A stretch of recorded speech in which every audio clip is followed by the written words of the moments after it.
একজন অধীনস্থ যদি একজন মালিকের সকল কাজের সকল পলিসির যৌক্তিকতা তার মাথায় না ধরে, হতে পারে না।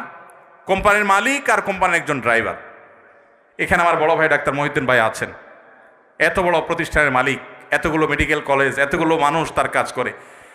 এখন উনি যদি ওনার একজন সাধারণ কর্মচারীকে বলেন এই জিনিসটা অমুক জায়গা দিয়ে আসো, ওইটা অমুক জায়গা নিয়ে আসো, সে যদি বলে স্যার কেন করব, যদি বলে যে অমুক রেটা দিয়ে আসো, স্যার কেন দিয়ে আসবো, কথায় কথা যদি সে স্যার কেন বলে, তাহলে এই মায়ের খাওয়ার উপযুক্ত হবে কি হবে না? কেন মায়ের খাওয়া উপযুক্ত হবে বলেন তো? আরে মিয়া, আমার সব কেন যদি তুমি বুঝে যাইতা, তাহলে তুমি তো ডাক্তার মহিউদ্দিন হয়ে যেতা, তাহলে তুমি তো আকিজ গ্রুপের চেয়ারম্যান হয়ে যেতা, তাহলে তুমি তো শত শত হাজার হাজার কোটি টাকা বিজনেস করতে পারতা। আমার সব কিছুর যৌক্তিকতা তোমার বুঝে আসবে না। তুমি আমার জায়গায় আসতে বহু